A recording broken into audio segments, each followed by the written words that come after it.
तो किसी व्यक्ति द्वंद्व अच्छा, किसी व्यक्ति जानी पार ना, तो यही उद्देश्य नहीं विश्राम बार विश्राम दिवस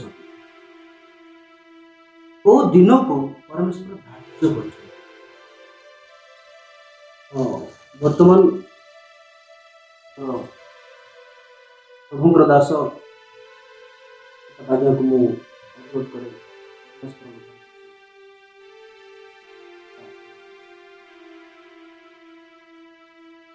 ठीक अच्छे आज्ञा आम पढ़ा जाना शुणा पूर्वर आम सदाप्रभुर कविता पवित्र पवित्र पवित्र स्वर्गवासा ब्रह्महान धन्यवाद करछु प्रशंसा ईश्वर हत पुनर्थित संतामुकुटिया नागरिकीय जीशु हे पवित्र आत्मा ये निवेदन योग्य अटु तथा योग्य आचरण करी तुम सेवा तुम राज्य कार्य व्यवहार करने विशेष करी तुम विश्राम पवित्र आशीर्वाद दिन जानापी शुणापी तदनुसार जीवन काटिया प्रभु जो जाऊँ सही पवित्र आत्मा तुम्हें कथा कही प्रभु जेते लोक शुणे जेते लोक देखुंट जेते लोक जानवे समस्त को तुम्हें प्रचुर भाव तुम्हें ज्ञान चक्षु सकल खुली दियो पवित्र आत्मा चेतना प्रेरणा खुली दियो प्रभु जो भाई यूट्यूब माध्यम ये सकल कार्यक्रम कर भाई को अनुग्रह दान कर ठीक अब्राहम भाई को समर्पण कर स्वर्गीय पिता से स्वर्गीय ज्ञान परिपूर्ण करी प्रचुर प्रभु ज्ञान रे प्रभु परिपूर्ण कर सठिक भाव में आम विश्राम दिन पवित्र दिन को आम जानबू अन्य मैंने जानवे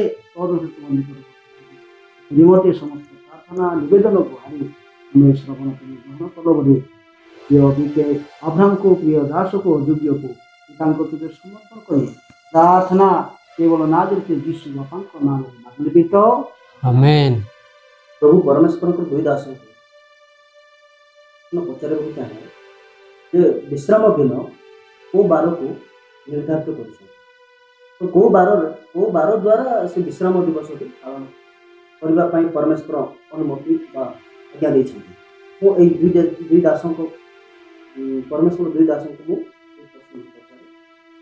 ठीक है आज्ञा ठीक अब्राहम आज्ञा को पचारे तो सही विश्राम बार को दिन को परमेश्वर तैयारी कर बहुत धन्यवाद आज्ञा आपण जो प्रश्न पचारि एटा केवल आप जानापी नुहे अनेकों को मनर सन्देह को दूर करने प्रश्न पचारि प्रभु आपन को आशीर्वाद करते। तो गोटे संस्कृत गोटे कथा लिखाई आज्ञा चाणक्य पंडित गोटे कथा कही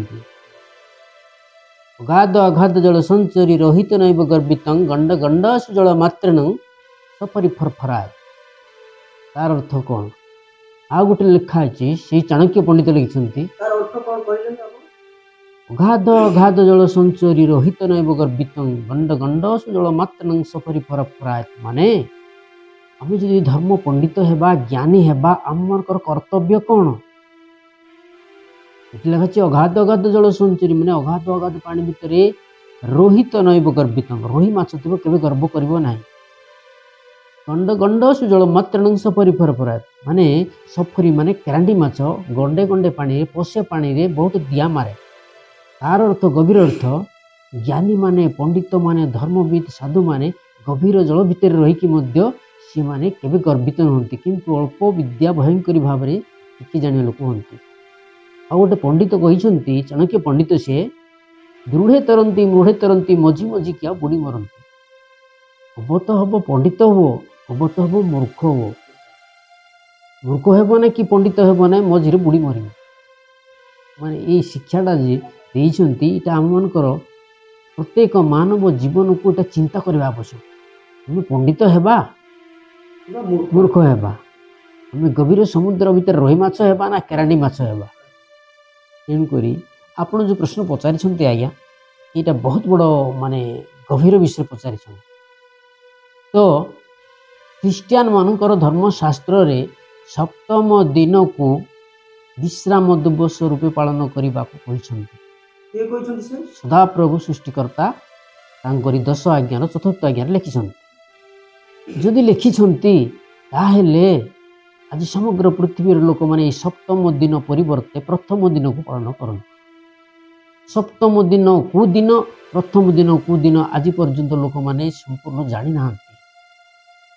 ଆମେ ଯଦି ପାଠ ପଢ଼ୁଛୁ ତାହେଲେ ସମଗ୍ର ପୃଥିବୀକୁ ପରମେଶ୍ୱର 6 ଦିନରେ ନିର୍ମାଣ କରି ସପ୍ତମ ଦିନରେ ବିଶ୍ରାମ କଲେ। ସେ ସପ୍ତମ ଦିନ ହେଉଛି ବିଶ୍ରାମ ଦିନ। ହେଲେ ପ୍ରଥମ ଦିନ କେଉଁ ଦିନ ଆମେ ସେଟା ଜାଣିବା ଆବଶ୍ୟକ।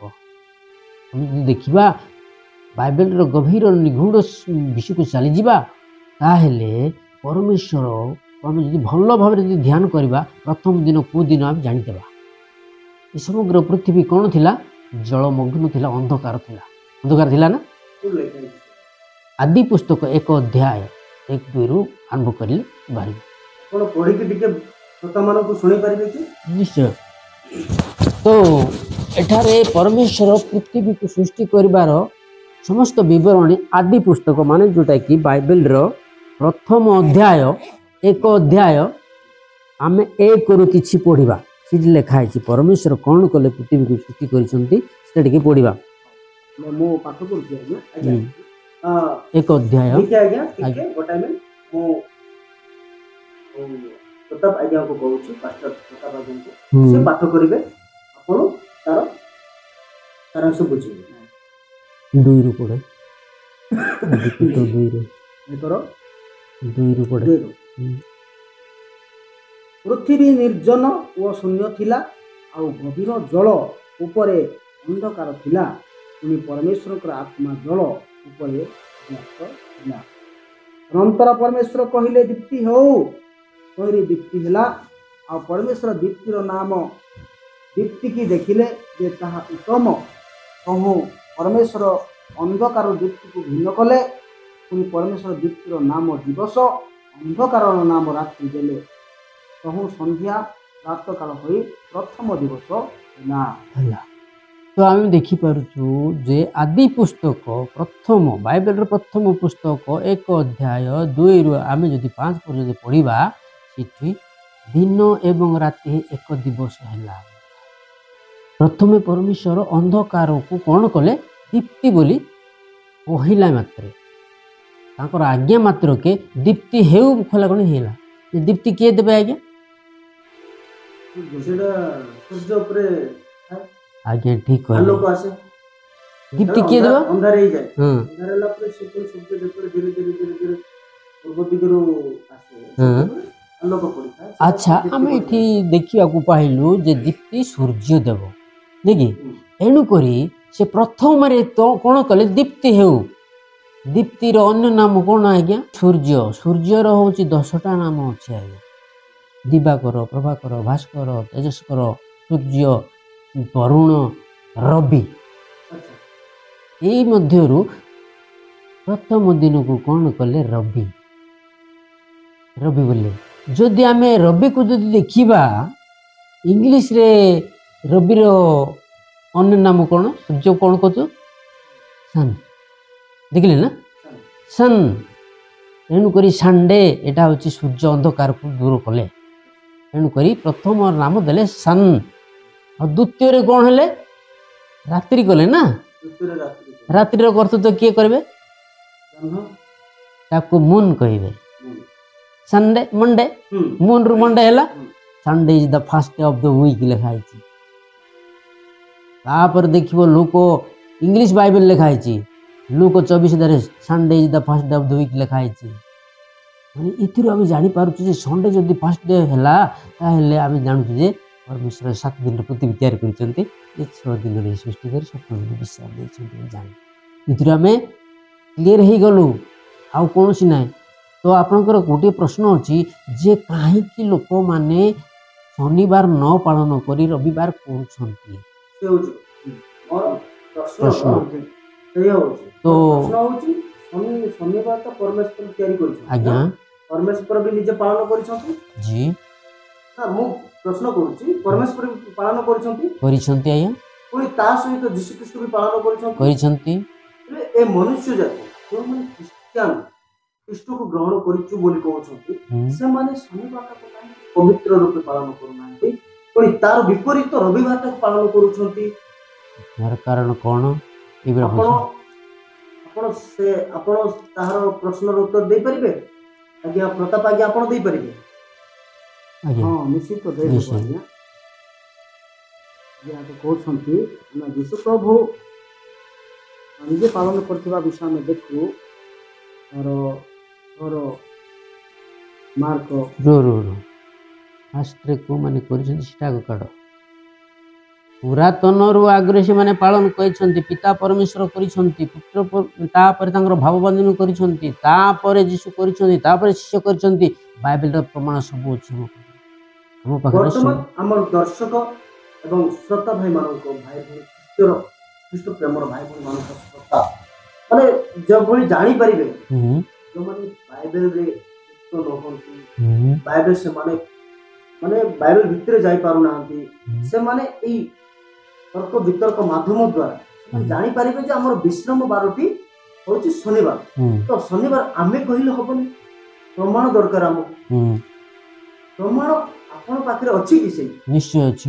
4ଟା ସୁସମାଚାରରେ ଯୀଶୁ କ'ଣ କଲେ ପ୍ରତ୍ୟେକ ଅଧ୍ୟାୟର ମାଥ୍ୟୁ, ମାର୍କ, ଲୁକ୍, ଜନ୍ର ପ୍ରତ୍ୟେକ ଶେଷ ଅଧ୍ୟାୟରେ ସମ୍ପୂର୍ଣ୍ଣ ଡିଟେଲ ଲେଖି ଦେଇଛନ୍ତି।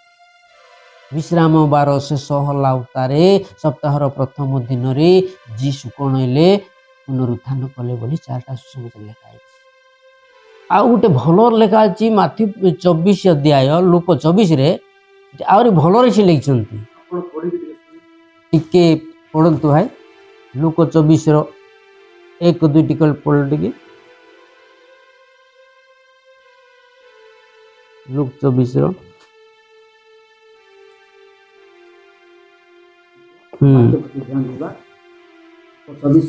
1-2।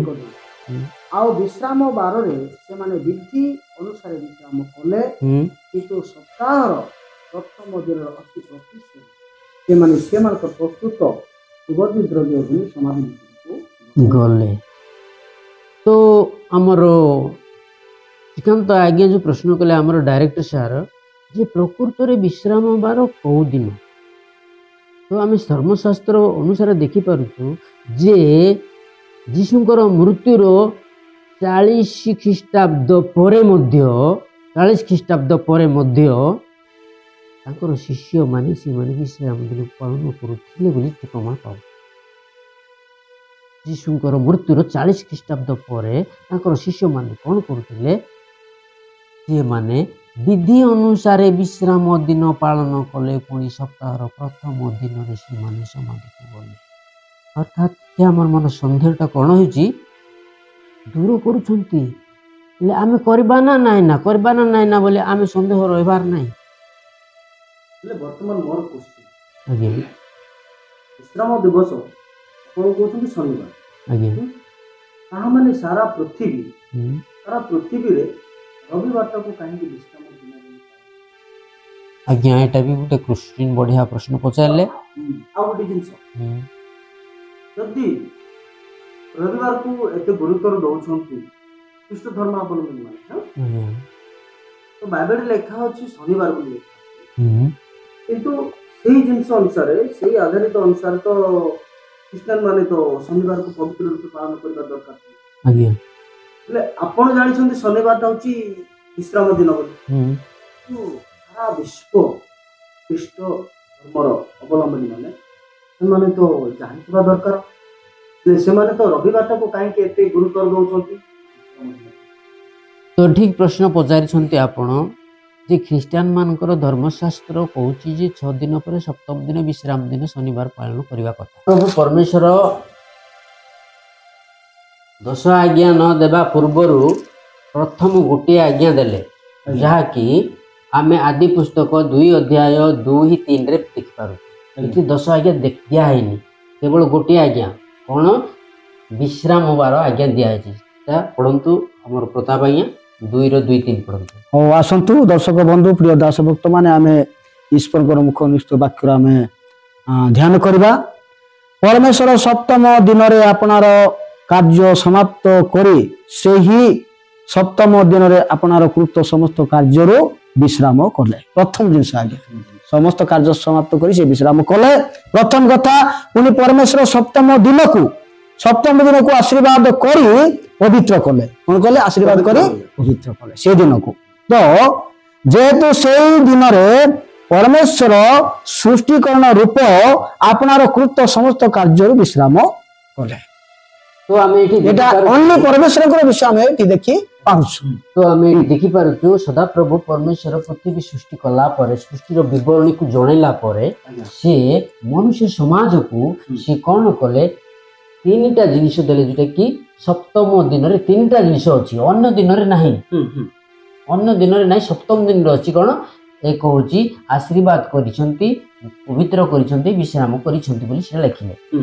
तापरे एही सप्तम दिन को अनेक लोक आज्ञा लंघन कले परिवार मध्य मशा इस्राएल रो जे कि पालक थिले सदा प्रभु ताकू कहिले जे आउ थरे से मान को टिके कुहो बोली कहले यात्रा पुस्तक टिके पढंतु हमें देखिबा 25 16 25 आगे पढे हमें देखिबा आउ पुणी थरे सदाप्रभु परमेश्वर आउ थे से कहउछंती 16 25 रे यात्रा 16 25 हमें देखिबा अनंतर मशा कहले आजी तुंबे माने ताहा भजन कर जेतु आजी सदाप्रभु विश्राम बार आजी आजी बिलरे ताहा पाइबो नाही तुंबे माने 6 दिन ता संग्रह करिबो मात्र सप्तम दिन विश्राम बार अटे तोरे किछि मिलिबो नाही तो एठारे मध्य मशा इस्राएल लोक मान को कहउछंती हेले मध्य सिमाने अबाध्य होछंती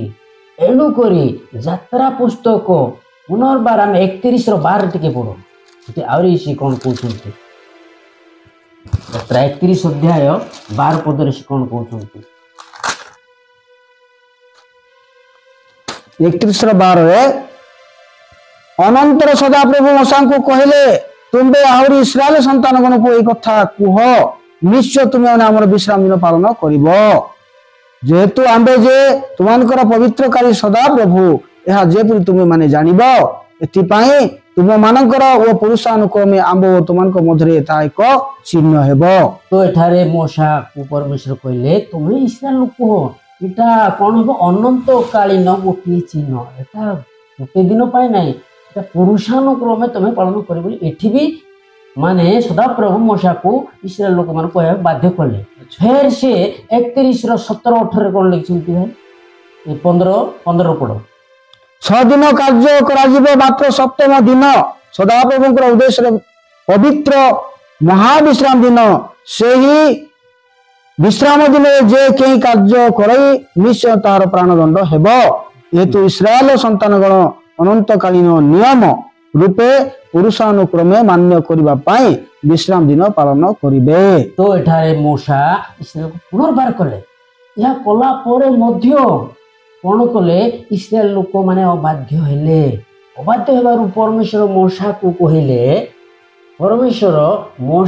कहले देखो आ वर्तमान मु तुमको आज्ञा देउची बोली निजे नंगुड़ी रे लेखिकी ए 10 आज्ञा देले जेटा कि 18 पद पढो ए यात्रार तौसे सियन पर्वत रे मशांक सहित कथा सांग करी साक्ष्य स्वरूप 2 प्रस्तर 2 पटा अर्थात परमेश्वरଙ୍କର अंगुली लिखित 2 प्रस्तर पटा तांको देले तो ख्रिस्टिया परिवार भाई माने देखंतु परमेश्वर आम मान प्रति एते दया अनुग्रह करूचंती जे आम मान को तांको राज्य को नेबा पाई से निज अंगुली रे गोटे प्रस्तर फलक तैयारी करी 2 प्रस्तर फलक देले गोटे पटे 4 गोटे पटे 6 केते हला 4 प्लस 6 केते हला 4 होची ईश्वर को प्रेम करबाटा 6 होची प्रतिवासी को प्रेम ए 10 आज्ञा देले 10 आज्ञा कोन 10 आज्ञा हला ईश्वर को आज्ञा को पालन कले तुम ईश्वर को राज्य रो अधिकारी हेबो बाइबल लिखा हिची से आज्ञा जेना कि यात्रा पुस्तक आमे 20 अध्याय 1 रु 17 पर्यंत देखियो बोले आमे सब पाइबे सेठी ईश्वर को 10 आज्ञा किंतु आमे सेते पढिबा नै से यात्रा 20 रो 8 9 10 टिके पढिबा ठीक अछि आज्ञा तथापि आउ थरे आमे परमेश्वर मनुष्य मान को करबा पई कहउछंती से विषय को जीवा यात्रा पुस्तक 20 अध्याय 8 रु आमे तार 12 पद पर्यंत पाठ करिबा एटारे विश्राम दिन पवित्र रूपे पालिबा को स्मरण कर एटा काको कहउछंती आगे को माने पवित्र रूपे पालन करिवे जो माने ताको विश्वास करूछंती जो माने ताको भक्ति करूछंती से मान को एटा कुहा होउची 6 दिन परिश्रम ओ अपनार सब कर्म करिवो 6 दिन करिया पा अनुमति मिली छी हमर पाई 6 दिन देइछंती ताको पाई गुटे दिन रखिछंती यदि ताको पाई 6 दिन रखिया पाई गुटे दिन देथिले एटा संभव होई थांता कि एटा संभव नाही तेणु परमेश्वर 6 दिन माने काम करबे गुटे दिन मो पाखु को आसी मते निवेदन गुहारी जा आवश्यक विषय मते से माने जणाइबे सो से दिन रे आमे जो माने जीवा पाप मनुष्य रे मध्ये पाप स्वीकार कर तांग थार पवित्र कृत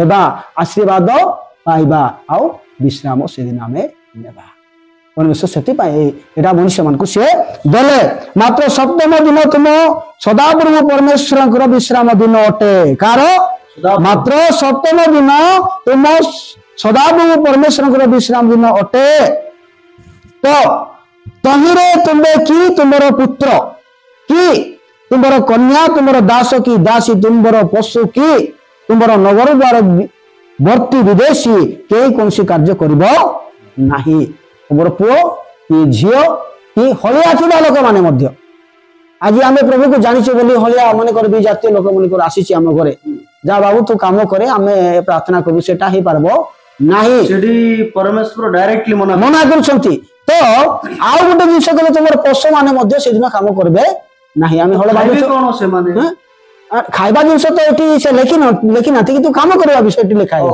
कर्म करबा विषय हेले तो एबे मन कर आपन कर भलो हल अछि कि नले जहा भी अछि एबे आमे आपन को कहबो आज्ञा आमे विश्राम दिन पालन कर आपन माने करूछंती से हल टिके दियो आमे टिके चाष करबो सेटा ही पारबो ना दिन पे टोटली मना करूछंती परमेश्वर टोटल मना करछु तेन करी तमरो कोनसी पशु मध्ये सेदिन काम करबो नाही तापरे 11 जेतु सदाप्रभु आकाश मंडल पृथ्वी प्रेम कहउछंती जेतु सदाप्रभु आकाश मंडल पृथ्वी समुद्र तन मध्यस्थ समस्त वस्तु 6 दिन रे कोन कले निर्माण करी सप्तम दिन रे विश्राम कले एतु सदाप्रभु विश्राम दिन को आशीर्वाद करी पवित्र करी अछंती तेणु करी ए दिन को केवल जो लोक माने ख्रीष्ट विश्वासी ख्रीष्ट अवलंबी माने यीशु प्रभु को विश्वास करुथिबा लोक माने पवित्र भाव ए दिन को पालन करिया पई कोई शक्ति तो एठी आपनकर प्रश्न जे विश्राम दिन पवित्र दिन बोली आमे देखुछु हेले से विश्राम दिन कोटा आपनकर प्रश्न विश्राम दिवस को तो पालन करूछंती हां करूछंती ना नहीं रविवार दिनटा आमे विश्राम दिवस बोली आमे जानिछंती आपण को दिनटा को आपण भाबुछंती जे विश्राम दिवस परमेश्वर सेठी निर्धारित करू आरि बुद्ध के पढंतु अरे गुटे गुटे मजरे देखिले नहीं समस्त भाववादी माने मध्ये हाकु समर्थन करिसंती कि जिजिकल पढलो जिजिकल उड़ियर बार टिके पढो कि कोन कहथु जिजिकल देखियो आमे समस्त आमे जानिबार दरकार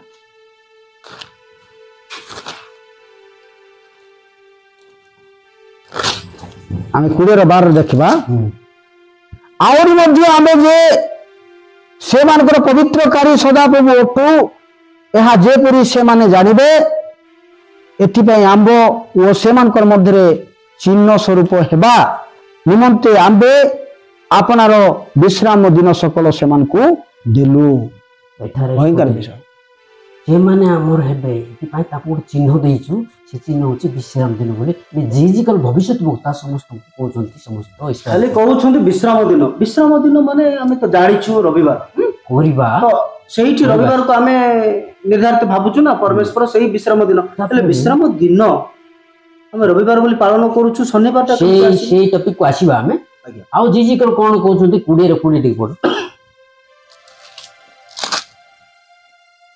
पुणी आमर विश्राम दिन सकल पवित्र कर तोरी आंबे जे सदाप्रभु तुमानकर परमेश्वर अटु एहा जेपरि तुमी माने जानिबो एतिपाई ता सबु आंब ओ तुमानकर मध्य एक चिन्ह स्वरूप हेबो तो एटा परमेश्वर कोन कहले तुंबो एवं आम मध्य गोटे चिन्ह स्वरूप हेबो को दिन विश्राम दिन अन्य दिन को से कहले ना एठी जिजिकल ए प्रकार कहले नै कि विश्राम दिन को एते काहे गुरुत्व देले परमेश्वर जेहेतु ସଦାପ୍ରଭୁଙ୍କର ସଦ୍ଭକ୍ତ ମାନେ ଧାର୍ମିକ ମାନେ ସଦାପ୍ରଭୁଙ୍କୁ ସମ୍ମାନ ଦେଇଛନ୍ତି ତାଙ୍କର ଭାବବାଦୀ ମାନେ ଯଦି ଦେଇଛନ୍ତି ଆମେ ଦେବା ନା ନାହିଁ?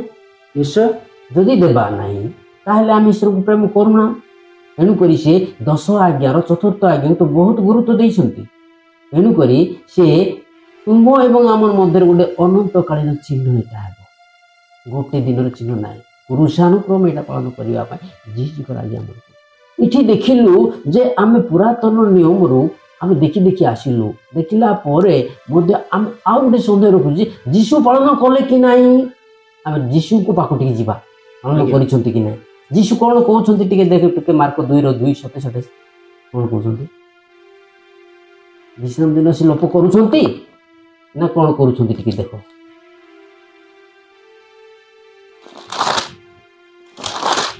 ଏଇଟା ହେଉଛି ନୂତନ ନିୟମରେ ଯୀଶୁ ଆସିଲା ପରେ ଅନେକ ପାଳକ ବନ୍ଧୁମାନେ କହୁଛନ୍ତି ଯେ ନା ଯୀଶୁଙ୍କ ପିରିୟଡ଼ରେ ଆସିଲା ପରେ ଲୋପ ହେଲା। କିନ୍ତୁ ଯୀଶୁ କ'ଣ କହୁଛନ୍ତି ତାଙ୍କର ଶିଷ୍ୟମାନେ? ମାର୍କ 2:2-27 ପଢ଼ୁ। ମାର୍କ 2:27 2:2 ନା 2:27 2:27 2:2 ପଢିବି। ଏଥିରେ ଏତେ ଲୋକ 2:27 ପଢ। ଆଉ ଯୀଶୁ ସେମାନଙ୍କୁ କହିଲେ ବିଶ୍ରାମ ବାର ମନୁଷ୍ୟ ନିମନ୍ତେ ହୋଇଅଛି, ମନୁଷ୍ୟ ବିଶ୍ରାମର ନିମନ୍ତେ ହୋଇ ନାହିଁ। ଏଣୁ ମନୁଷ୍ୟ ପୁତ୍ର ବିଶ୍ରାମ ବାରର ମଧ୍ୟ ପ୍ରଭୁ ଅଟନ୍ତି। ପ୍ରିୟ ବନ୍ଧୁଗଣ ଦେଖନ୍ତୁ, ଏଇଠି ଗୋଟେ ମାନେ ଗଭୀର କଥା ଏଠାରେ ପ୍ରକାଶ କରୁଛନ୍ତି। ଯୀଶୁ ଶିଷ୍ୟମାନଙ୍କୁ କହିଲେ ବିଶ୍ରାମର ମନୁଷ୍ୟମାନଙ୍କ ନିମନ୍ତେ ହେଇଛି। ମନୁଷ୍ୟ ବିଶ୍ରାମ ମାନୁନି, ବିଶ୍ରାମରେ ଆମକୁ ପାଳିବ କି? ତେଣୁ ସେ ଭଲରେ କ୍ଲିୟର ବୁଝି ଦେଉଛନ୍ତି ଯେ ଚୌକି କାହା ପାଇଁ ହେଇଛି? ମଣିଷ ପାଇଁ। ନା ଚୌକି ଆମ ଉପରେ ବସିବ କି? ଗାଡ଼ି କାହା ପାଇଁ ହେଇଛି? ମଣିଷ ପାଇଁ। ନା ଗାଡ଼ି ଆମକୁ ଚଲେଇବ କି? କିନ୍ତୁ ସେ ଲେଖିଛି ବିଶ୍ରାମର ମନୁଷ୍ୟ ନିମନ୍ତେ ହେଇଛି, କିନ୍ତୁ ବିଶ୍ରାମର ନିମନ୍ତେ ମନୁଷ୍ୟ ହେଇନାହିଁ। ତେଣୁ ବିଶ୍ରାମର ପ୍ରଭୁ କହିଲେ, ସ୍ୱୟଂ ଯୀଶୁ ପ୍ରଭୁ କହୁଛନ୍ତି ମୁଁ ବିଶ୍ରାମର ପ୍ରଭୁ। ଏଠି ଲୋପ କଲେ କି? ବର୍ତ୍ତମାନ ଆପଣ ପଢ଼ନ୍ତୁ ଯୋହାନ ପୁସ୍ତକ 5:9 ଟିକେ ପଢ଼ନ୍ତୁ। ହଉ ଆସନ୍ତୁ ଆଜ୍ଞା ଆମେ ପାଠ କରିବା। ସେଇ ଖଣି ସେ ଲୋକଟି ସୁସ୍ଥ ହେଲା ଓ ଆପଣାର ଖଟିଆ ଘେନି ଚାଲିବାକୁ ଲାଗିଲା। ସେଦିନ ବିଶ୍ରାମ ବାର ଥିଲା। ବାସ୍, ମାନେ ଯୀଶୁଙ୍କର ପିରିୟଡ଼ରେ ମଧ୍ୟ ଯୀଶୁ ସମାଜ ଗୃହ ବିଶ୍ରାମ ଦିନରେ ଯାଉଥିଲେ, ରୋଗୀମାନଙ୍କୁ ସୁସ୍ଥ କରୁଥିଲେ ବୋଲି ପ୍ରମାଣ ପାଇଲୁ। ଆମେ ଆଉ ଗୋଟେ ଯଦି ଦେଖିବା ଯୋହାନ ପୁସ୍ତକରେ 9 ଅଧ୍ୟାୟ ଟିକେ ପଢ଼ିଲେ ଆଜ୍ଞା। 9 ଅଧ୍ୟାୟର 12ରେ କ'ଣ ଲେଖା ହେଇଛି? ସେଠି ମଧ୍ୟ କ'ଣ ଯୀଶୁ କ'ଣ କହିଛନ୍ତି ଟିକେ ଦେଖିବା। ସେମାନେ ତାହାଙ୍କୁ ପଚାରିଲେ ସେ କାହିଁ? ସେ କହିଲା ମୁଁ ଜାଣେ ନାହିଁ ଯେ ପୂର୍ବରେ ଅନ୍ଧ ଥିଲା। ସେମାନେ ତାହାଙ୍କୁ ଫାରିସୀମାନଙ୍କର ନିକଟକୁ ଆଣିଲେ। ଯୀଶୁ ଯେଉଁଦିନ କାଦୁଅ କରି ତାହାଙ୍କର ଆଖିରେ ଫିଟାଇ ଦେଇଥିଲେ ସେଦିନ ବିଶ୍ରାମ ବାର ଥିଲା। Hallelujah hallelujah. ତ ଆମେ ଏଠି ପ୍ରମାଣ ପାଉଛୁ ଯେ ଯୀଶୁଙ୍କ ପିରିୟଡ଼ରେ ମଧ୍ୟ ବିଶ୍ରାମ ବାରରେ ଯୀଶୁ ଯାଉଥିଲେ ବୋଲି ଆମେ ପ୍ରମାଣ ପାଉଛୁ। ଆମେ ଯଦି ଆହୁରି ଭଲରେ କ୍ଲିୟର ଜାଣିବା, ଯୀଶୁ ବିଶ୍ରାମ ଦିନରେ ଯାଇକିରି ଜେରୁସାଲେମ ମନ୍ଦିରରେ ଶିକ୍ଷା ଦେଉଥିଲେ ବୋଲି ଆମେ ଲୁକ ପୁସ୍ତକ 4:16 ଆମେ ଦେଖିପାରିବା। ଲୁକ 4:16 ଆମେ ଦେଖିବା। ଏଇଠି ଯୀଶୁ ପ୍ରଭୁ ସେ ନିଜେ ସମାଜ ଗୃହରେ ଯାଇକି ସେ ଯେଉଁ ନାଗରିକରେ ପ୍ରତିପାଳିତ ହୋଇଥିଲେ ସେହି ସ୍ଥାନକୁ ଇତିମଧ୍ୟରେ ଗଲେ ଓ ଆପଣା ରୀତି ଅନୁସାରେ ବିଶ୍ରାମ ବାରରେ ସମାଜ ଗୃହରେ ପ୍ରବେଶ କଲେ ଆଉ ପାଠ କରିବା ନିମନ୍ତେ ଠିଆ ହେଲେ। ବାସ୍, ତ ଯୀଶୁ ପ୍ରଭୁ ଜଗତରେ ଥିଲାବେଳେ ମଧ୍ୟ ସେ କ'ଣ କଲେ? ବିଶ୍ରାମ ଦିନକୁ ପାଳନ କରୁଥିଲେ। ପ୍ରକୃତରେ ଯୀଶୁ କୋଉ ଦିନ ମଲେ ଆଉ ବିଶ୍ରାମ ଦିନ କୋଉଟା ଆଉ ପୁନରୁତ୍ଥାନ ଦିନ କୋଉଟା, ଏ ବିଷୟରେ ଜାଣିବା ପାଇଁ ଆମକୁ ତ ମୁଖରେ କିଛି କହିବା ଆବଶ୍ୟକ ନାହିଁ। ଆମମାନଙ୍କର ପାଷ୍ଟର ସାର୍ ଅଛନ୍ତି, ଆଉ ସେ ପଢ଼ିବେ ଲୁକ ପୁସ୍ତକ 23 ଅଧ୍ୟାୟ ଆମେ 54ରୁ ପଢ଼ିବା। କ'ଣ ଲେଖା ଅଛି? ତେଣୁ ଯୀଶୁଙ୍କର ମୃତ୍ୟୁ ପୁନରୁତ୍ଥାନ ଏ ବିଷୟରେ କ'ଣ କହୁଛି ଟିକେ ଆମେ ଟିକେ ଧ୍ୟାନ କରିବା। ଠିକ ଅଛି, ଆସନ୍ତୁ ଆମେ ବାକ୍ୟ ପ୍ରତି ଧ୍ୟାନ ଦେବା। ସେଦିନ ଆୟୋଜନ ଦିନ ଥିଲା, ପୁଣି ବିଶ୍ରାମର ନିକଟ ହେଇ ଆସୁଥିଲା। ତ ଟିକେ ଆଜ୍ଞା ସେହି ଦିନ ଆୟୋଜନ ଦିନ ଥିଲା ପୁଣି ବିଶ୍ରାମ ବାର ନିକଟ ହେ ଆସୁଥିଲା। ଆଜ୍ଞା ମାନେ ଯୀଶୁ ଯୋଉ ଦିନ ମଲେ କ୍ରୁଶରେ ସେ ଦିନ କି ଦିନ ଥିଲା? ଆୟୋଜନ ଦିନ ଥିଲା। ଆଉ ବିଶ୍ରାମ ବାର ନିକଟ ଥିଲା। ତାର ନା ଠିକ ଖାଲି ବିଶ୍ରାମ ଦିନ ହେଇଛି। ଆୟୋଜନ ଦିନ କୋଉଟା, ବିଶ୍ରାମ ଦିନ କୋଉଟା? ତାପରେ ସେ କହିଥିଲେ ମୁଁ ତୃତୀୟ ଦିନରେ ଉଠିବି କହିଥିଲେ ନା। ତାପରେ ତାଙ୍କର ଦାସୀ ସେବିକା ମାନେ ସେମାନେ ଜଗିଥିଲେ। ପଢନ୍ତୁ ତାପରେ କଣ ଲେଖା ହେଇଛି। ସେଦିନ ଆୟୋଜନ ଦିନ ଥିଲା ପୁଣି ବିଶ୍ରାମ ବାର ନିକଟ ହେଇକି ଆସୁଥିଲା। ସେଦିନ ଆୟୋଜନ ଦିନ ଥିଲା କିନ୍ତୁ ଦିନର ନା ଏଠି ଦିଆଯାଇ ନାହିଁ। ତାପରେ ଆୟୋଜନ ଦିନ ଥିଲା ବିଶ୍ରାମ ବାର ନିକଟ ହେଇ ଆସୁଥିଲା ହେଲେ ସେ ବିଶ୍ରାମ ବାର କୋଉଟା ସେଟା ବି ଏଠି ଲେଖା ଯାଇ ନାହିଁ। ତ ଦେଖିବା ଠିକ ଅଛି ଆସନ୍ତୁ। ଆଉ ଗାଲିଲୀରୁ ତାଙ୍କ ସହିତ ଆସିଥିବା ସ୍ତ୍ରୀ ଲୋକମାନେ, କୋଉ ଲୋକମାନେ? ସ୍ତ୍ରୀ ଲୋକମାନେ ତାଙ୍କର ସ୍ତ୍ରୀ ଲୋକମାନେ ପଛେ ପଛେ ଯାଇ ସମାଧିକି ଓ ତାଙ୍କର ଶରୀର କିପରି ରଖାଗଲା ତାହା ଦେଖିଲେ। ସ୍ତ୍ରୀ ଲୋକମାନେ ବୋଲି କହିଲେ ମଗଦଲିନୀ ମରିୟମ ଆଉ କିଏ କିଏ ସବୁ ଥିଲେ ଯୀଶୁଙ୍କର ମା, ବୁଝିଲେ କି ଆଜ୍ଞା। ଦେଖନ୍ତୁ ପୁଣି ସେମାନେ ବାଉଡ଼ି ଯାଇ ସୁଗନ୍ଧି ଦ୍ରବ୍ୟ ତୈଳ ପ୍ରସ୍ତୁତ କଲେ। କଣ ପାଇଁ କଲେ ଆଜ୍ଞା? ସୁଗନ୍ଧି ଶରୀରକୁ ସେମାନେ ମକେଇ ଦେବେ, ତେଣୁକରି ସେମାନେ ପ୍ରସ୍ତୁତ କଲେ। ହେଲେ କଣ ପାଇଁ? ଯେ ଯୀଶୁ ପ୍ରଭୁ ଉଠିବେ ସେଟା ପାଇଁ ତାକେ ପ୍ରସ୍ତୁତ କଲେ। ତ 24 ଶ୍ଲୋକରେ ଦେଖିବା ଆଉ ବିଶ୍ରାମ ବାରରେ ସେମାନେ ବିଧି ଅନୁସାରେ ବିଶ୍ରାମ କଲେ। କୋଉମାନେ? ଯୋଉ ଲୋକମାନେ ଜୀବିତ ଥିଲେ, ମଗଦଲିନୀ ମରିୟମ ତାଙ୍କର ମା ଆଉ ସ୍ତ୍ରୀ ଲୋକମାନେ, ଯୋଉ ଲୋକମାନେ ଯୀଶୁ ପ୍ରଭୁଙ୍କ ଶିଷ୍ୟ ମାନେ ବିଧି ଅନୁସାରେ କଲେ, ବିଧି ଅନୁସାରେ ବିଶ୍ରାମ କଲେ। ବିଧି ଅନୁସାରେ ବିଶ୍ରାମ କଲେ। ବିଧି ଅନୁସାରେ ସେମାନେ ବିଧି ଅନୁସାରେ ବିଶ୍ରାମ କଲେ। କିନ୍ତୁ ସପ୍ତାହର ପ୍ରଥମ ଦିନ ଅତି ପ୍ରତିଶୋରେ ସେମାନେ ସେମାନଙ୍କର ପ୍ରସ୍ତୁତ ସୁଗନ୍ଧି ଦ୍ରବ୍ୟ ଘେନି ସଭା ନିକଟକୁ ଗଲେ। ଏଠି କ୍ଲିୟର ଆସିଯିବ ଆଜ୍ଞା। ଦେଖନ୍ତୁ ସେଦିନ ଆୟୋଜନ ଦିନ ଥିଲା କିନ୍ତୁ ଦିନ ଏଠି ନାମ ମେନସନ କରାଯାଇ ନାହିଁ। ବିଶ୍ରାମ ଦିନ ନିକଟ କି ଆସୁଥିଲା, ହଁ କି ନା? ହେଲେ ସେ ବିଶ୍ରାମ ଦିନ ମଧ୍ୟ କୋଉ ଦିନ ସେଇଟା ବି ଏଠି ଲେଖା ହେଇନି। ହେଲେ ତାପରେ ଯୀଶୁଙ୍କୁ ମରା ହେଲା ପରେ ସେମାନେ ସମାଧିରେ ରଖିଦେଇକି ସେମାନେ ବାଉଡ଼ି ଯାଇ ସୁଗନ୍ଧି ଦ୍ରବ୍ୟ ସେମାନେ ପ୍ରସ୍ତୁତ କଲେ। ତ ତାପରେ ଆଉ ବିଶ୍ରାମରେ ସେମାନେ ବିଧି ଅନୁସାରେ କଣ କଲେ? ବିଶ୍ରାମ କଲେ। କିନ୍ତୁ ସପ୍ତାହର ପ୍ରଥମ ଦିନ ଅତି ପ୍ରତିଶୋରେ ସେମାନେ ସେମାନଙ୍କର ପ୍ରସ୍ତୁତ ସୁଗନ୍ଧି ଦ୍ରବ୍ୟ ଘିନି ସଭା ନିକଟକୁ ଗଲେ। ଏଠି ସପ୍ତାହର ପ୍ରଥମ ଦିନ ଆସିଲା, ହେଲେ ଏଠି ପ୍ରଥମ ଦିନ କୋଉଟା ସେଟା ବି ଲେଖା ହେଇନାହିଁ। ହେଲେ ଆୟୋଜନ ଦିନ ବି ଆମେ ଲେଖା ହେଇନାହିଁ, ବିଶ୍ରାମ ଦିନ ବି ଲେଖା ହେଇନାହିଁ, ପ୍ରଥମ ଦିନ ମଧ୍ୟ ଲେଖା ହେଇନାହିଁ। ତ ଏଇଠି ଆମେ ଯଦି ଦେଖିବା, ଆଜି ଯଦି ଆମେ କ୍ୟାଲେଣ୍ଡର ଯଦି ଦେଖିବା ବୋଲି କହିଲେ ପ୍ରଥମ ଦିନ କୋଉ ଦିନ? ରବିବାର, ସଣ୍ଡେ। ଯଦି ତାକୁ ଯଦି ଆମେ ଗଣନା କଲେ ଶନିବାର ଆସିବ। ଯେ ଶନିବାର ବିଶ୍ରାମ ଦିନ ବୋଲି କୋଉଠି ଲେଖା ଅଛି ସେଟା ଆପଣଙ୍କୁ ମତେ ସେଟା ଦରକାର। ମତେ ଆମର ଦର୍ଶକ ବା ଶ୍ରୋତା ମାନଙ୍କ ବିଶ୍ରାମ ଦିନ ହଉଛି ପୁରା ଲିଖିତ ଭାବରେ, ଯୋଉଟା କି ଆପଣ କହୁଛନ୍ତି ସଣ୍ଡେ ମଣ୍ଡେ ଏମିତି ଯାଉଛି, ତ ଆମର ରବି ସୋମ ଏମିତି ଯାଉଛି। ସେମିତି ପରି ଶନିବାର ଯଦି ଆପଣ ମାନୁଛନ୍ତି ବିଶ୍ରାମ ଦିନ ବୋଲି, ସେଇ ମାଧ୍ୟମରେ ଜାଣିବା ପାଇଁ ଚାହୁଁଛନ୍ତି ଆମର ଦର୍ଶକ ବା ଶ୍ରୋତା ଭାଇ ମାନେ, ଭାଇ ଭଉଣୀ ମାନେ।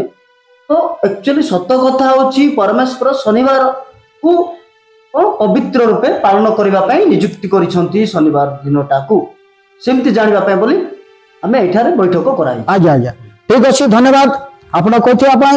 ଆଜି ଆମେ ଏତେ ଏଚଏସ୍ ବାଇବେଲ ରୁ ଆଦି ପୁସ୍ତକରୁ ଆମେ ଦେଖି ଗଲୁ ବିଶ୍ରାମ ଦିନ ପାଳନ କରିବା ପାଇଁ, ପବିତ୍ର ରୂପେ ପାଳନ କରିବା ପାଇଁ, ହଁ କି ନା? ଏ সকল বিষয় ଆମେ ଦେଖି ଆସିଲୁ।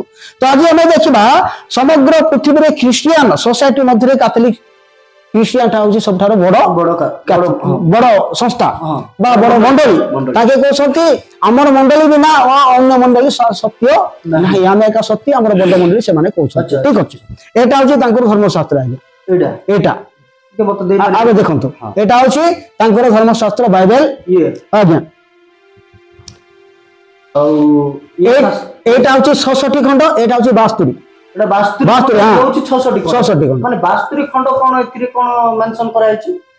মানে সেটা তাଙ୍କ ইচ্ছাରେ কোন কোন ସବୁ ଲେଖିଛନ୍ତି ଆଜ୍ଞା। ସେଟା ମଣ୍ଡଳୀ ନିଜେ ଏଟାକୁ ସେମାନେ ମେନସନ କରିଛନ୍ତି, ଛଅଟା ବହି ମିଶେଇ ଦେଇଛନ୍ତି। ଆଉ ଛଅଟା ବି ସେମାନଙ୍କ ଇଚ୍ଛାରେ ପରମେଶ୍ୱରଙ୍କ ଇଚ୍ଛାରେ ନୁହଁ ସେଟା। କିନ୍ତୁ 66 ଖଣ୍ଡ ଏଠି ଅଛି, ଏଠି 66 ଖଣ୍ଡ ସମଗ୍ର ପୃଥିବୀରେ, ମାନେ 66 ପୃଥିବୀରେ ବାଇବେଲ 66, କିନ୍ତୁ ସମଗ୍ର ପୃଥିବୀରେ କିନ୍ତୁ ରୋମାନ କାଥଲିକଟା 72 72 ତାଙ୍କର ତ ଏକ୍ସଟ୍ରା କାହିଁକି ଯୋଡ଼ିଲେ 66 ରେ ଆଉ ସେଠି ତାଙ୍କ ନିଜ ଇଚ୍ଛାରେ ନିଜ ଇଚ୍ଛାରେ ନିଜ ଇଚ୍ଛା ମାନେ ପରମେଶ୍ୱର ଇଚ୍ଛା ନାହିଁ ସେଟା ଇଚ୍ଛା ନାହିଁ। ଆଚ୍ଛା ଏଥିରେ ଲେଖା ହେଇଛି ଶନିବାର ବୋଲି ଲେଖା ହେଇଛି ଆଜ୍ଞା ଆଜ୍ଞା କିନ୍ତୁ ଏଥିରେ ସେଠି ଇନଡାଇରେକ୍ଟ ଲେଖା ହେଇଛି Indirect ଲେଖା ସେଟା ହେଇଛି। ଗଣନା କଲେ ଜଣା ଲେଖା ପଡ଼ିବ। ହେଇଛି। ଏଥିରେ ଲେଖା ହେଇଛି କାଥଲିକ ମଣ୍ଡଳୀ ବାଇବେଲରେ ଲେଖା ହେଇଛି ସେମାନେ କେମିତି ସେମାନେ ପାଳନ କରିପାରୁନାହାନ୍ତି ଯେ ଶନିବାରଟାକୁ ରବିବାରଟାକୁ ସେମାନେ କାହିଁକି ବିଶ୍ରାମ ବାର ବୋଲି ଭାବିଛନ୍ତି କିନ୍ତୁ ତାଙ୍କ ମାନେ ସେମାନେ ଯୋଉ ପାଳନ କରିବା ବାଇବେଲରେ ଲେଖା ହେଇଛି ଶନିବାରଟା ଆଜ୍ଞା ତାଙ୍କେ ଲେଖି ଦେଇଛନ୍ତି ଲେଖିଦେଇଛନ୍ତି କିନ୍ତୁ ତାହେଲେ କରୁନାହାନ୍ତି। ଏଇଠି ଆପଣ ଦେଖେଇ ପାରିବେ କୋଉଠି ଲେଖା ହଁ ହେଇଛି? ନିଶ୍ଚିତ ଦେଖିପାରିବୁ ଆଜ୍ଞା। ଆଜ୍ଞା ଦେଖାନ୍ତୁ କୋଉ ଅଧ୍ୟାୟରେ ହଉ, ଲେଖା ଠିକ ହେଇଛି? ଅଛି ଆଜ୍ଞା, ଧନ୍ୟବାଦ। ଆମେ ପାଷ୍ଟର ଅବଶ୍ୟ ହେଇଛୁ ପ୍ରଭୁଙ୍କ ଶିକ୍ଷା ଦୀକ୍ଷା ଦେଉଛୁ ଖାଲି ଯେ ବାଇବେଲ ପଢୁଛୁ ସେମିତି ନାହିଁ।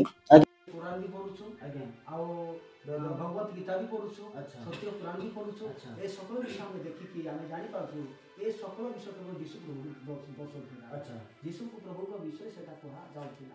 ତ ଆଜି ଆମେ ଦେଖିବା ଆମର କାଥଲିକ ମଣ୍ଡଳୀର ପ୍ରିୟ ଆଉ ଜ୍ଞାନୀ ଲୋକମାନେ ଯୋଉ ବଡ଼ ବଡ଼ ଲୋକମାନେ ସେମାନେ ଆଜି ଏଠି ସେମାନେ ପୁରା ସ୍ପଷ୍ଟ ଭାବେ ସେମାନେ ଲେଖିଦେଇଛନ୍ତି ଯେ ବିଶ୍ରାମ ଦିନ କୋଉ ଦିନ ଆମେ ଦେଖିବା ଆପଣମାନେ ଦେଖୁଛନ୍ତି ଆଉ ଏଟା କ'ଣ ମାଥି ପୁସ୍ତକ 12 ଅଧ୍ୟାୟ ନା ମାଥି ପୁସ୍ତକ 12 ଅଧ୍ୟାୟର ତାର ପୂର୍ଣ୍ଣଚ୍ଛେଦ ଆପଣ ଦେଖିପାରୁଛନ୍ତି ପୂର୍ଣ୍ଣଚ୍ଛେଦ ଏଠି ଲେଖା ହେଇଛି ଆପଣ ଧ୍ୟାନ ସହିତ ଶୁଣନ୍ତୁ ଆପଣମାନେ ମଧ୍ୟ ଆପଣଙ୍କର ପାଖରେ ବାଇବେଲ ଥିବ କାଥଲିକ ଭାଇ ପାଖରେ ନିଶ୍ଚୟ ଥିବ ଆପଣମାନେ ଏଟା ଖୁସିକି ପଢ଼ିଲେ ସେମାନେ ଜାଣି ପାରିବେ ତାପରେ କାହିଁକି କରୁନାହାନ୍ତି କାହିଁକି କରଉନାହାନ୍ତି ଏ সকল ବିଷୟ ଆପଣ ଚିନ୍ତା କରି ସେଟା ଜାଣିପାରିବେ।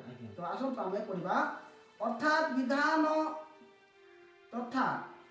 ବିଧାନ ତଥା ଫାରୁସୀ ମାନଙ୍କର ଅନ୍ୟାନ୍ୟ ପରମ୍ପରା ପ୍ରଣାଳୀର ଅଧୀନସ୍ଥ ବ୍ୟକ୍ତିଗଣ ଏତାଦୋଷ ନିୟମାବଳୀକୁ ଜିହୁଦୀୟ ଶିକ୍ଷାଗୁରୁମାନେ ଜୁଆଳି ସହିତ ତୁଳନା କରୁଥିଲେ। ଜିହୁଦୀୟ ଶିକ୍ଷାଗୁରୁମାନେ କ'ଣ କରୁଥିଲେ ଜୁଆଳି ସହିତ ଜୁଆଳି ବୋଲି କହିଲେ କ'ଣ ଆଜ୍ଞା ନିୟମକୁ ଏଟା ଠିକ ନା ଭୁଲ ତୁଳନା କରୁଥିଲେ ଜିହୁଦୀ ପଞ୍ଜିକାରେ ବୋଲେ କ'ଣ ଆଜ୍ଞା କ୍ୟାଲେଣ୍ଡର ବୁଝିପାରୁଛ ଜାଣିବାକୁ ଜିହୁଦୀ ପଞ୍ଜିକାରେ ଶନିବାର ସାବାତ ଦିବସ ରୂପେ ନାମିତ କ୍ଲିୟର ନା ସାବାତ ବୋଲେ ଏଇଠି ଶନିବାର ଲେଖା ହେଇଛି ଶନିବାର ସାବାତ ଦିବସ ରୂପେ ବୋଲେ ସାବାତ କୁ ଭାଷାରେ କୁହାହେଲେ ଇବ୍ରୁ ଭାଷା ନା ଇବ୍ରୁ ଭାଷାରେ ସାବାତ ଦିନକୁ ବିଶ୍ରାମ ଦିନକୁ ସାବାତ କୁହାଯାଏ। ବୁଝିପାରିଲ ଦେଖନ୍ତୁ ଆଉ ଥରେ ପଢିବା ଜିହୁଦୀୟ ପଞ୍ଜିକାରେ ଶନିବାର ସାବାତ ଦିବସ ରୂପେ ନାମିତ ହେଲେ କେମିତି ନାମିତ ଦେଖିବା ନାମିତ 6 ଦିନ ବ୍ୟାପୀ କେତେ ଦିନ 6 ଦିନ ପରମେଶ୍ୱର 6 ଦିନ ସବୁ ସୃଷ୍ଟି କଲା ପରେ ସପ୍ତମ ଦିନ ବିଶ୍ରାମ କଲେ ଲେଖା ଅଛି 6 ଦିନ ବ୍ୟାପୀ 6 ଦିନ ପରେ 6 ଦିନ ବ୍ୟାପୀ ସଂସାରର ସୃଷ୍ଟି ପରେ ଈଶ୍ୱର ସପ୍ତମ ଦିନରେ ବିଶ୍ରାମ ନେଇଥିବା ଯୋଗୁଁ ଏହି ଦିନ ବିଶ୍ରାମ ଦିବସ ରୂପେ ମଧ୍ୟ ନାମିତ କ୍ଲିୟର ନା ଆଜ୍ଞା କ୍ଲିୟର ନା ଏଟା ସେମାନେ ଲେଖିଛନ୍ତି ଆଜ୍ଞା ଆମେ ଲେଖିନୁ ମାନେ ସେମାନେ ସାରା ପୃଥିବୀକୁ ଶାସନ କରିଥିଲେ ବୁଝିଲ କି ହେଲେ ମଧ୍ୟ ଅବିହିତ ମାନେ ଚାଲିଛି ସେଟା ଚାଲିଛି କିନ୍ତୁ ମୋସେସଙ୍କର ବିଧାନ ଭଳି କାହାର ମୋସେସଙ୍କୁ ପରମେଶ୍ୱର ଦେଇଥିଲେ ନା ମଶାଙ୍କୁ କିନ୍ତୁ ମୋସେସଙ୍କର ବିଧାନ ବଳି ଅନୁଯାୟୀ ସେଇ ଦିନରେ ଜିହୁଦୀ ମାନେ ଶାରୀରିକ କର୍ମାବଳୀରୁ ନିବୃତ୍ତ ହେଉଥିବା ସଙ୍ଗେ ସଙ୍ଗେ ନିଜ ନିଜକୁ ଈଶ୍ୱରଙ୍କ ଉଦ୍ଦେଶ୍ୟରେ ପୂତ ପବିତ୍ର ମଧ୍ୟ ହୋଇଥିଲେ। ଶାରୀରିକ କର୍ମାବଳୀରୁ ନିବୃତ୍ତ ହୋଇଥିବା ସଙ୍ଗେ ସଙ୍ଗେ ଆତ୍ମିକ ଭାବରେ ମଧ୍ୟ ସେମାନେ ପାଳନ କରୁଥିଲେ ବୁଝିପାରୁଛନ୍ତି ଆପଣ ଆଉ କେତେବେଳେ ବି ଯାଇକି ସ୍ୱସ୍ଥ ଭାବ ମାନନ୍ତୁ ବୁଝିଲ ଅତଏବ ଆଉଥରେ କ'ଣ ଲେଖିଲେ ଦେଖ କାହିଁକି ଲେଖିଲେ ଏଟା ମୁଁ ଆପଣଙ୍କୁ କହିବି ଅତଏବ ସେହି ଦିନ କେବଳ ବିଶ୍ରାମ ବାର ରୂପେ ନାମିତ ହେବା ଉଚିତ ନୁହେଁ ବୋଲି ଲେଖିଲେ କାହିଁକି ଲେଖିଲେ ଏଟା ସେଠି କ୍ଲିୟର କହିଦେଲେ ଏଟା ଚାଲିଛି ଏଟା ହେଉଥିଲା ଏଟା ହେଇଛି ବୋଲି କହିଲେ କିନ୍ତୁ ଏଠି କ'ଣ ପାଇଁ ଲେଖିଲେ ସେ ଦିନ ବିଶ୍ରାମ ବାର ହେବା ପାଇଁ ଉଚିତ ନୁହେଁ ସେମାନେ ସେଟା କହୁଛନ୍ତି କିନ୍ତୁ ପରମେଶ୍ୱର ସେଇ ଶନିବାରଟାକୁ ନିରୂପଣ କରିଛନ୍ତି ସେଟା ତାଙ୍କେ କହିଲେ ଏଟା ଠିକ ବୋଲି କହିଲେ ତାପରେ ଆଉ କ'ଣ କଲେ ଭାବୁଛନ୍ତି ହଁ ଦେଖ ଅତଏବ ଏଟା ନିଜେ ତାଙ୍କେ କହୁଛନ୍ତି ଅତଏବ ସେଇଦିନ କେବଳ ବିଶ୍ରାମର ରୂପେ ନାମିତ ହେବା ଉଚିତ ନୁହେଁ କ'ଣ ପାଇଁ ନୁହେଁ ଯେହେତୁ ମୋ ଇଚ୍ଛାରେ ଆମ ଇଚ୍ଛାରେ ଆମେ ରବିବାର କରିଛୁ ତେଣୁ କରି ସେଦିନ ହେବାକୁ ନାହିଁ। ଆଜ୍ଞା ଈଶ୍ୱରଙ୍କର ଇଚ୍ଛାକୁ ଆପଣ ବନ୍ଦ କରିପାରିବେ କି କାଟି ପାରିବେ କି? ଆଉ ଥରେ କ'ଣ କଲେ ଆଉ କ'ଣ କରୁଛନ୍ତି ଦେଖନ୍ତୁ। ହଁ ନୁହେଁ ସୁତରାଂ ମାନେ ଦୂରେଇଲା ବୁଝିପାରୁଛ ନା ବାଉଡିଂ ଯିବା ବାଟା ସୁତରାଂ ସେହି ଦିନ ଏହି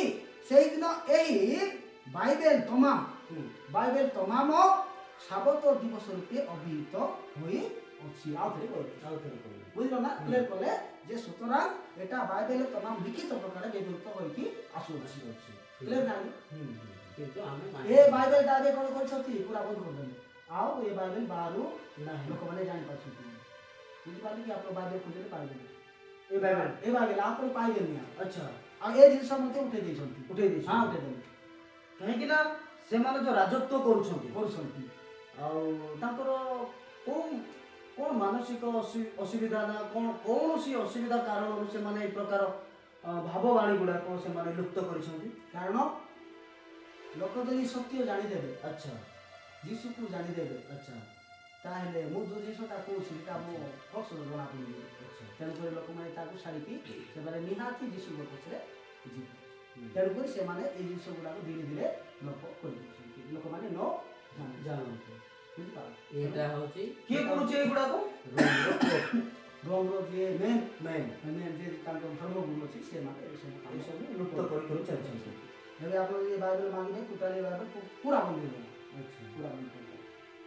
ତେଣୁକରି ଆପଣମାନେ ଜାଣନ୍ତୁ ପରମେଶ୍ୱର 6 ଦିନ ସୃଷ୍ଟି କଲା ପରେ 7ମ ଦିନ ଯେଉଁ ବିଶ୍ରାମ ନେଲେ ସେଦିନକୁ ବିଶ୍ରାମ ନେଇକି ଆଶୀର୍ବାଦ କଲେ ପବିତ୍ର କଲେ ଆଉ ମନୁଷ୍ୟମାନଙ୍କୁ ସେଦିନକୁ ପବିତ୍ର ରୂପେ ପାଳନ କରିବା ପାଇଁ ସ୍ମରଣ କର ବୋଲି ଯେଉଁ କହିଲେ ଆଜ୍ଞା ସେଇ ଦିନଟା 7ମ ଦିନଟା ହେଉଛି ବିଶ୍ରାମ ଦିନ ହେଉଛି ଶନିବାର। ରବିବାରଟାକୁ ଏତେ ଗୁରୁତ୍ୱ ଦଉଛନ୍ତି, ଶନିବାରଟାକୁ ସେମାନେ ଗୁରୁତ୍ୱ ଦଉନାହାନ୍ତି। କାରଣ ରୋମ ଯେତେବେଳେ ସେ ଶାସନ କରିଥିଲା ପୃଥିବୀକୁ ରୋମ ଯେଉଁ ଆଇନ ତିଆରି କଲା ସେଠି ରୋମର ସହାୟତା ମଧ୍ୟ ତାକୁ ସହଯୋଗ କରିକି ଆଜି ସମଗ୍ର ପୃଥିବୀ ଲୋକ ରବିବାର ଦିନ ସେମାନେ ପାଳନ କରୁଛନ୍ତି। ଆଉ ମୁଁ ପଦେ କହୁଛି ଆପଣମାନେ ଅଧିକ ଜାଣିବାକୁ ହେଲେ ଆହୁରି ଆପଣମାନେ କମେଣ୍ଟ କରନ୍ତୁ। ଆହୁରି ବହୁତ ଗୁଡ଼ିଏ ଜିନିଷ ଆପଣମାନେ ବିଶ୍ରାମ ଦିନକୁ ଆପଣମାନେ ଜାଣିପାରିବେ। ଆପଣମାନେ ଜାଣିକି ଆପଣମାନେ ଈଶ୍ୱରଙ୍କର ରାଜ୍ୟ ଅଧିକାରୀ ହୁଅନ୍ତୁ।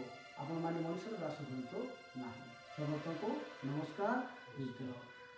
ଆଉ ପୁନର୍ବାର ମୁଁ ଶେଷରେ କହିବାକୁ ଯାଉଛି ସଦାପ୍ରଭୁ ଆମମାନଙ୍କୁ ଯେଉଁ ଆଜ୍ଞା ଦେଇଛି ମନୁଷ୍ୟ କିମ୍ବା ମଣ୍ଡଳୀ କିମ୍ବା କୌଣସି ସଂସ୍ଥା ତାକୁ କାଟି ପାରିବନି। ଯଦି କାଟିଲା ସେ ମିଥ୍ୟା ହେବ। ତେଣୁକରି ଯୀଶୁପ୍ରଭୁ କହିଛନ୍ତି ଯେ ଆକାଶ ପୃଥିବୀ ସମୁଦ୍ର ଧ୍ୱଂସ ବିଧ୍ୱଂସ ହେଇଯିବ କିନ୍ତୁ ମୋର ବାକ୍ୟ ବିନ୍ଦୁ ଲୋପ ନାହିଁ। ସମସ୍ତ ଧର୍ମଶକ୍ତି ପ୍ରକାଶ କରୁଛି। ଆରମ୍ଭରୁ ମଝିରେ ଶେଷରେ ସମ୍ପୂର୍ଣ୍ଣ କୁହାଯାଇଛି। ଏମିତିକରି ଯୋଗ କରିବେ ନାହିଁ କି ଯୋଗ କରିବେ କଲେ କୁହାଯାଇଛି କ'ଣ ଦେଖନ୍ତୁ ଆପଣମାନେ ୟାକୁ ଦେଖିକି ଆମର ଡାଇରେକ୍ଟର ସାହାଯ୍ୟ ଅଛନ୍ତି ତାଙ୍କ ସହିତ କଥାବାର୍ତ୍ତା କରନ୍ତୁ, ପ୍ରଶ୍ନ ପଚାରନ୍ତୁ। ସନ୍ଦେହରେ ଯେଉଁମାନେ ଅଛନ୍ତି ସେମାନେ ଅଗ୍ନିକୁଣ୍ଡରେ ଅଛନ୍ତି ବୋଲି ଜିହୁଦା ପୁସ୍ତକ 1 ଅଧ୍ୟାୟର 22 ଲେଖା ଅଛି। ସନ୍ଦେହରେ ଏଇଟା ଠିକ୍ ଏଇଟା ଭୁଲ ବୋଲି ଜାଣନ୍ତୁ।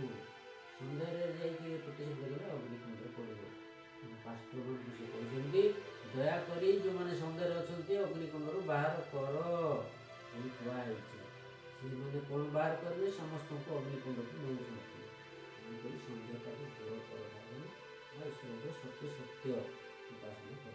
ଏତିକି କରି ସମସ୍ତଙ୍କୁ ମୁଁ ବିଦାୟ ନେଉଛି। ନମସ୍କାର। ଆଗକୁ ଗୋଟେ ଟପିକ୍ ଅଛି। ଶନିବାର ଦିନଟିକୁ କାହିଁକି ଘୃଣା କରନ୍ତି ଆଉ କାହିଁକି ସେମାନଙ୍କୁ ତାଡ଼ନା କରନ୍ତି? ଏହି ଟପିକ୍ ଦେଖିବା ପାଇଁ ପାଷ୍ଟର ପ୍ରତାପ ଆଜ୍ଞା, ପାଷ୍ଟର ବିକେ ଅବ୍ରାହ୍ମ ଆଜ୍ଞା ସେମାନେ ଆମମାନଙ୍କୁ କିଛି ବାକ୍ୟ ମାଧ୍ୟମ ଦେଇକି ଆମ ସହିତ ଆଲୋଚନା କରିବେ। ରହିଲି, ନମସ୍କାର।